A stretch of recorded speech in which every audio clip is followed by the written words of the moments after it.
Et bonjour à tous, bienvenue au Dealmaker Show pour cette nouvelle édition. J'ai le plaisir de vous accueillir et surtout d'accueillir sur le plateau Yannick Piette, associé et co-responsable de l'activité M&A pour le bureau parisien de Weil Gotshal. Merci Yannick d'être avec nous ce matin. Merci Mathieu pour l'invitation. Merci infiniment. On se connaît depuis quelques années.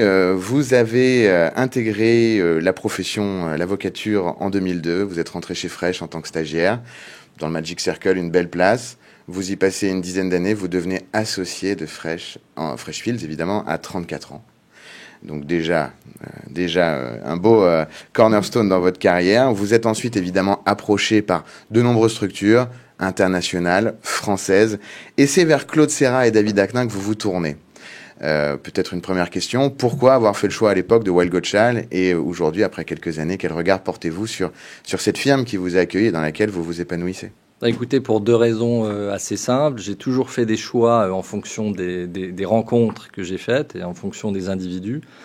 Et donc, j'étais à un moment donné de ma carrière chez Freshfields où j'avais le sentiment d'avoir passé un palier en devenant associé, en ayant développé un certain nombre de mes clients. Et il se trouve que j'avais croisé David sur différents dossiers et Claude très récemment sur un dossier qui était assez compliqué puisque c'était à l'époque l'introduction en bourse de GTT avec un climat qui était, on va dire, assez conflictuel entre les actionnaires. J'étais le conseil de la société et de son président à l'époque et Claude représentait un actionnaire. On s'était particulièrement bien entendu. Et donc voilà, et donc c'était l'occasion, ils sont arrivés au bon moment, j'avais des nouvelles aspirations et j'avais envie de rejoindre peut-être un partnership qui était plus resserré à l'époque et puis avec aussi une composante américaine auquel je croyais très forte et qui correspondait aussi aux besoins de mes clients. Donc c'était d'abord une rencontre d'individus et puis ensuite voilà, j'ai croisé d'autres associés qui m'ont donné envie de les rejoindre et je ne regrette pas une minute ma décision de rejoindre ce très beau cabinet. Pari gagnant en effet, puisque depuis on vous a vu de plus en plus monter, être présent. Vous êtes aujourd'hui, on peut le dire, vous êtes aujourd'hui dans les 3-4 avocats qui font du public M&A sur la place parisienne. Vous conseillez des très grands, vous conseillez également d'ailleurs, depuis que vous êtes chez Weil Gotshal, des dossiers un petit peu plus distressed restructuring, presque des dossiers de filière. C'est votre rencontre avec Jean-Dominique Dodier de Cassini et Anne-Sophie qui vous a permis justement de rentrer dans ce monde du restructuring ou c'est quelque chose qui était déjà là? Alors, c'est à la fois, effectivement, la rencontre avec mes deux compères, Jean-Dominique et Anne-Sophie, mais c'est surtout aussi un peu, non pas le fruit du hasard, mais on a de plus en plus des sociétés cotées qui sont en difficulté. Et donc, au fond, on est à la fois à la frontière entre du public M&A, du corporate finance et des aspects restructuring. Et donc, au fond, il y a un marché qui est pas tout à fait occupé. En tout cas, on voit que les avocats pur restructuring sont pas très à l'aise puisqu'ils sont dans un environnement assez particulier avec des contraintes boursières. Et en même temps, des avocats de public M&A qui s'intéressaient pas forcément à ce type de situation. Et donc, par la force des choses, certains de mes clients ayant connu des difficultés, ça a été vraiment effectivement l'occasion de bâtir une pratique à cheval entre vraiment le corporate finance, le restructuring et le droit boursier. Et donc, on a eu la chance d'enchaîner assez vite des très grosses opérations de restructuration, toujours côté société, côté débiteur. Et donc, on est intervenu sur CGG, Technicolor, Valourec, Rallye, la holding de Casino et un certain nombre. Dossier qui ne reviendra pas d'ailleurs. Dossier qui ne reviendra pas, effectivement. Et voilà, où on est aussi impliqué dans le dossier Orpea et donc Technicolor. Enfin, la liste est relativement longue. Et donc, c'est vrai que c'est une typologie de dossiers qui sont amusantes, ce que j'appelle les dossiers de combat. Et donc, voilà, c'est des dossiers qui permettent d'avoir une forme de respiration ou de récréation avec des acteurs qui sont un peu différents de ceux que je côtoie dans les deals purement transactionnels M&A dans des situations in bonis. Ce qui vous a motivé à rejoindre ce métier, c'est évidemment l'attrait intellectuel et en même temps, il y a un peu de pression justement quand on est sur un hors-PA, quand on est sur des deals qui font bouger le PIB d'un pays, c'est énorme. Et on vous connaît, on vous sait sur le marché zen. On sait que vous avez une posture tout à fait. Vous n'êtes pas l'avocat qui retourne la table. Et du coup, je me posais la question est-ce qu'on est comme ça à ce niveau de pression? Est-ce que c'est des choses qui sont intrinsèquement en vous, ou est-ce que vous allez chercher cette zénitude ailleurs? Je pense qu'il y a il y a une composante, j'allais dire, intrinsèque aux personnalités des gens. Voilà, donc je pense que ce qui m'a été parfois reproché dans mes études, ce côté nonchalant, me sert quand même assez aujourd'hui. Je pense que c'est avoir quand même du recul aussi sur ce qu'on fait. Bien sûr qu'il y a des enjeux qui sont importants. Enfin, ce n'est jamais qu'une activité de conseil, alors qui est un peu particulière en matière de restructuration, puisque à l'instar d'un médecin, vous avez quand même un peu la santé de votre patient entre les mains. Mais voilà, je pense que c'est un métier où il faut garder toujours le recul. Et puis voilà, quand vous êtes accompagné de super associés avec des bonnes équipes, l'expérience montre que, en général, les choses finissent toujours par bien tourner, même si effectivement, le rythme des dossiers de restructuring, on sait que c'est toujours dans la phase finale que les gens, non pas, je dirais, se décident à travailler, mais en tout cas, décide de se mobiliser quand on est proche du précipice, que chacun a mis son parachute. Voilà, c'est en général dans les dernières lignes droites, donc c'est un peu comme une pièce de théâtre. Il faut toujours avoir le dénouement. C'est de ce point de vue-là, ça se distingue assez du rythme des opérations M&A plus classiques, j'allais dire. Et on ne cesse de le dire dans nos événements, dans les articles, les conseils comme vous, les AGI d'ailleurs, dans le restructuring ne cessent de le dire. Essayez de vous saisir des sujets le plus en amont possible, ça nous laissera du temps pour faire du travail de qualité. Quand on est le dos au mur, c'est plus dur. Exactement. Malheureusement, c'est toujours, effectivement, quand vous êtes, surtout pour des sociétés cotées, c'est pas toujours évident. Vous avez des obligations de communication au marché. Et c'est vrai que la tendance, malheureusement, assez naturelle, c'est de repousser plus avant. Et donc, effectivement, assez souvent dans les dossiers, on prend les choses pas toujours au meilleur moment. Voilà, mais l'expérience montre que les fins sont quand même, en tout cas dans les grands dossiers cotés, sont en général plutôt heureuses parce qu'on arrive toujours à trouver d'une manière ou d'une autre des accords avec l'ensemble des parties prenantes. Pour pérenniser l'activité de nos champions. Tradition du Dealmaker Show, Yannick Piette, on passe au tutoiement, et d'ailleurs ça tombe bien parce qu'on s'y est repris à 4 fois sur cette émission, j'y passais naturellement, on se connaît bien. Est-ce que tu as vraiment hésité à être banquier d'affaires ? Et du coup, si oui, aujourd'hui, tu te verrais chez qui si tu étais banquier d'affaires ? Alors oui, j'ai vraiment hésité. Après 2-3 ans de métier d'avocat, j'avais demandé à mon cabinet, qui d'ailleurs m'avait fait cette faveur de l'accepter, d'aller passer un peu de temps en banque d'affaires. Non pas dans la partie juridique, mais dans la partie vraiment investissement. C'était laquelle à l'époque ? C'était Citigroup à l'époque, qui était dirigé par Jean-Michel Steg. Et donc, j'avais passé une année là-bas, vraiment aux côtés des équipes d'investissement. Et donc, par construction, on utilisait plutôt mes compétences pour les sujets un peu de structuration. Mais j'étais vraiment avec les équipes pour aller pitcher les clients, etc. Ça m'a énormément plu. Et donc, effectivement, à un moment donné, j'ai pu me poser la question. Et puis, assez vite, je me suis rendu compte que le côté un peu pitch à répétition et au fond, un taux de transformation qui finalement est assez faible, même si, bien sûr, il y a toujours des banques d'affaires sur les dossiers, je pense aurait généré chez moi pas mal de frustration dans la durée. Et donc, non, je suis très heureux, je regrette pas mon choix et je pense que j'avais plus de compatibilité, j'allais dire, avec le métier d'avocat qu'avec le métier de banquier, même si à certains égards, il faut des qualités qui sont communes aux deux métiers et où nos métiers se recoupent de plus en plus. Et alors ? Dans quelle banque tu te verrais aujourd'hui ? Dans quelle banque ? Il y a plein de banques, il n'y en a pas une en particulier. J'ai eu une expérience dans une banque. Après, de ce que j'en vois, il y a des modes de fonctionnement qui sont quand même assez proches des cabinets d'avocats. Donc ensuite, ça dépend des franchises françaises, internationales. Voilà, là où dans le droit, tu es allé chercher un Américain avec un partnership resserré, est-ce que du coup, en banque d'AF, tu serais peut-être allé dans une structure avec effectivement une organisation plus resserrée, mais du coup peut-être française ? Oui, c'est pas impossible. Par nature, l'avocat est maître, un peu maître chez lui, si j'ose dire. Et donc, c'est vrai que le côté très intuitu personné et d'être avec des gens dans lesquels en tout cas, vous pouvez décider, vous participez à la décision, plutôt que d'être potentiellement dans une très grande structure où vous êtes plus comme un cadre, en tout cas par tempérament, mais c'est lié à beaucoup d'avocats qui sont assez finalement indépendants. Je dis souvent qu'on fait un métier à la fois d'individu mais aussi d'équipe. Voilà, je pense que être dans une équipe dans laquelle on prend les décisions et on fait les choix, je pense que ça aurait été effectivement, donc peut-être plus effectivement dans une banque française. Voilà. Ou une banque qui est en train de monter en ce moment, peut-être également, où l'ancien CEO d'Orange est redevenu banquier d'affaires, par exemple. Mais tout ça, évidemment, n'est que fictif et tu as choisi, évidemment, le chemin du droit.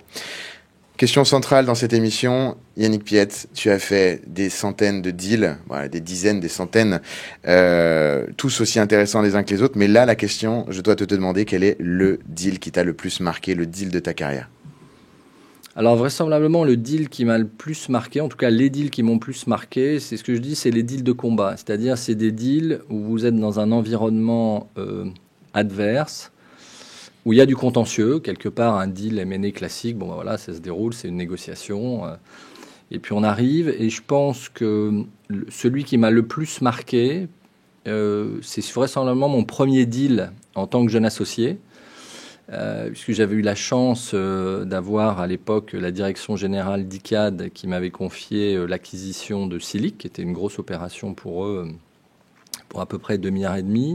Et pourquoi il m'a marqué? Parce que c'est, je pense, l'offre publique qui a fait l'objet de le plus de contestations, contentieux sur la déclaration de conformité, avec des délais extrêmement longs, puisque à l'époque, d'ailleurs, c'est à la faveur de cette opération et de l'affaire Club Med qu'il y a eu un changement législatif qui faisait que la Cour d'appel devait se prononcer dans un délai de 5 mois, dans le cadre des contentieux, parce que là, on était parti sur des opérations qui étaient immobilisées pendant 12-18 mois.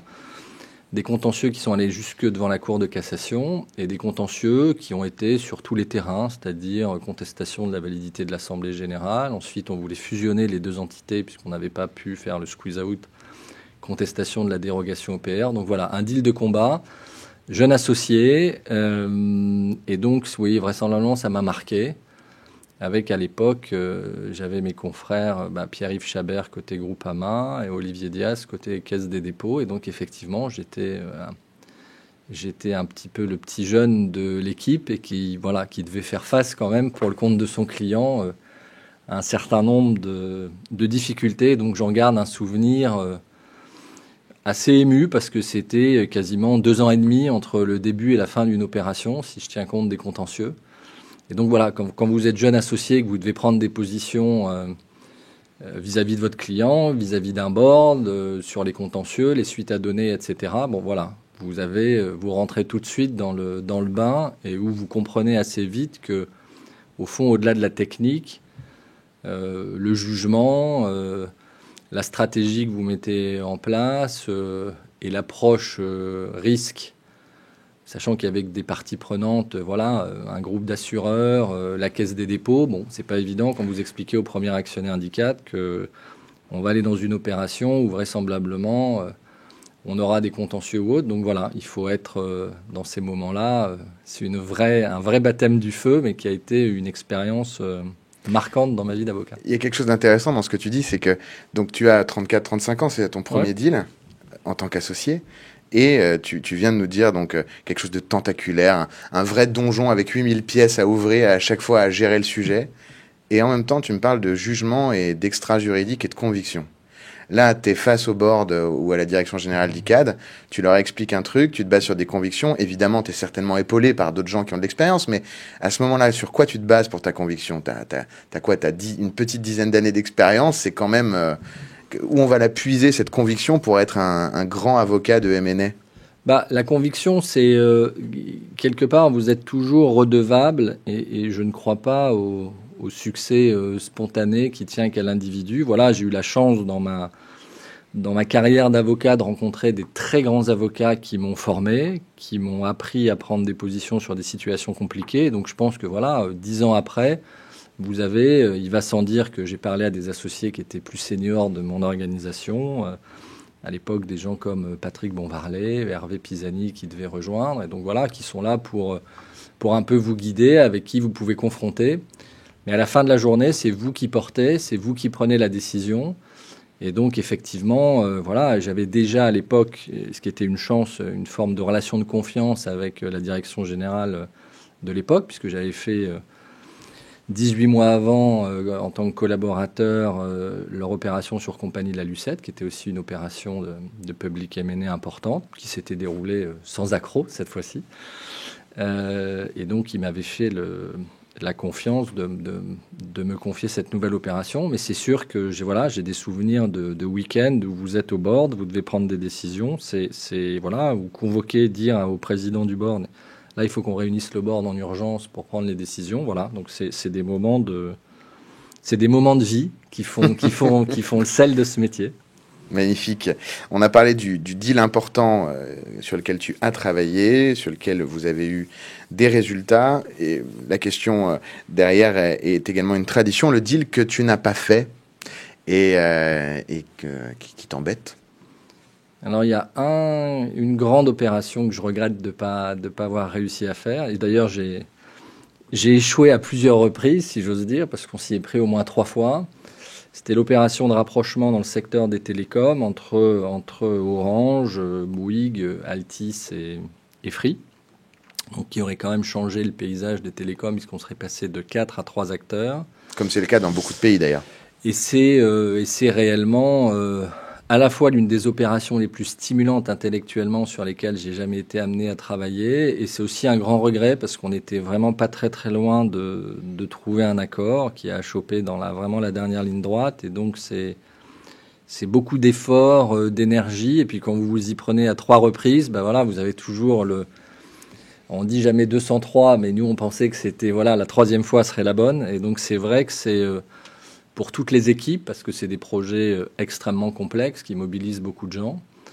Et donc c'est vrai que je pense que pour toutes les équipes de conseil, d'ailleurs que ce soit de notre côté, puisque moi je représentais Orange, ou de l'autre côté, pour tous les conseils, que ce soit avocat, banquier, je pense que c'était une frustration, parce que au-delà d'être un deal important, etc., c'était un deal qui avait un impact sur le quotidien des gens, ou en tout cas qui aurait changé une industrie de manière assez profonde en France. Voilà, donc on a toujours 4 acteurs et peut-être qu'un jour, demain, les choses rebougeront, on verra. Les conditions pourraient être réunies dans les prochains mois ou pas du tout? Je crois pas. Aujourd'hui, on a des acteurs qui sont quand même chacun bien établis, qui ont fait des choix de développement assez différents. D'ailleurs, certains, on voit bien le virage que Orange a un développement très fort en Afrique, à l'international. Ils ont fait cette grande opération avec MásMóvil cette année. Ils viennent de céder OCS. Exactement. On vient de céder les contenus, qui était effectivement un des secteurs qu'ils avaient investi par le passé et dont ils ont décidé de sortir. On a vu aussi Free qui a fait un virage italien assez important et ailleurs. Donc aujourd'hui, on a chacun des stratégies. Est-ce que ça reviendra? Peut-être. La conjoncture étant et à la faveur, certains opérateurs pourraient décider d'évoluer. En tout cas, il n'y a rien à l'ordre du jour pour le moment. Merci beaucoup Yannick. Le patron ou la patronne qui t'a marqué dans ta carrière en tant que client? Il y a... quelque part, il y en a un certain nombre. C'est toujours difficile d'en garder un, bien sûr. Choisir, c'est renoncer. D'en garder un sans renoncer. Moi, je suis très marqué par plusieurs. Ce qui me frappe le plus, c'est les patrons dans les opérations, notamment de restructuring. Parce que c'est des moments qui sont clés pour l'entreprise, pour leurs salariés, pour l'emploi. C'est des moments où, par construction, ils défendent l'intérêt de leur entreprise avec une perspective de conserver leur poste qui est proche de 0, puisque dans tous les grands restructurings financiers, il y a un changement d'actionnariat massif, il y a de la dette qui est capitalisée, donc il y a des nouveaux propriétaires. Quand vous avez eu des discussions qui sont toujours des discussions âpres avec demain les futurs propriétaires de votre entreprise, votre capacité à rester, si on faisait l'analyse des différents dossiers, je pense qu'il n'y a à peu près aucun CEO qui est resté dans les 6 mois post-restructuration. Et donc, dans ces moments-là, les patrons me frappent par leur résilience, l'intérêt profond pour leur entreprise et le souci de l'emploi. Où, au fond, c'est quand même au-delà du sauvetage des finances de l'entreprise, à la fin, c'est toujours des sujets humains, de pérennisation de filières, avec des enjeux pas qu'au niveau de l'entreprise, mais aussi tout un écosystème des sous-traitants. En amont, en aval. Et donc voilà, je trouve que les patrons non pas se révèlent, en tout cas démontrent les vraies qualités de ce que fait un grand patron dans ces situations-là où il faut tenir le cap. Et voilà, et certains sont, comme toujours, plus ou moins âpres à la défense dans ces moments qui sont des moments de stress assez intenses. Donc voilà, j'ai pas de nom en particulier, mais c'est sûr que voilà, certains se montrent des vrais patrons avec des qualités qui, objectivement, quand on les conseille, sont assez hors normes. Et donc c'est vrai que quand vous êtes... on épouse un combat dans ces opérations de restructuring, et c'est aussi ce qui me plaît, aux côtés du patron. Et c'est pour ça qu'on est toujours côté société, parce que à la fois un peu, j'allais dire, par tradition historique du cabinet, mais aussi par goût, ben voilà, vous êtes aux côtés de celui qui est faible, qui est en difficulté. Et donc c'est vrai qu'il y a une satisfaction toute particulière quand vous arrivez à trouver un accord et quand la société repart sur de bons rails. C'est vrai que c'est une satisfaction, et l'énergie que transmettent les patrons dans ces moments-là, ben voilà, en tant que conseil, vous êtes aussi au combat pour trouver la solution. Et donc ça, c'est assez stimulant, parce que vous nouez des liens. C'est comme toujours dans la vie. C'est dans les moments difficiles que vous créez les liens les plus forts, les amitiés. Et donc c'est là où vous créez avec votre client. Voilà, on sait de quel bois les gens sont faits dans ces moments de tension. Et donc ça, c'est sûr que c'est des moments qui m'amusent particulièrement. Un beau développement sur cette philosophie un peu arthurienne de défense de l'eau privée et de combat. Je ne peux pas m'empêcher de souligner le fait qu'évidemment tu as été fait chevalier de l'Ordre national du mérite récemment, mais on a dit qu'on n'en parlait pas, donc on n'en parle pas. Crystal Ball 2023, qu'est-ce qui va se passer, Yannick Piette ?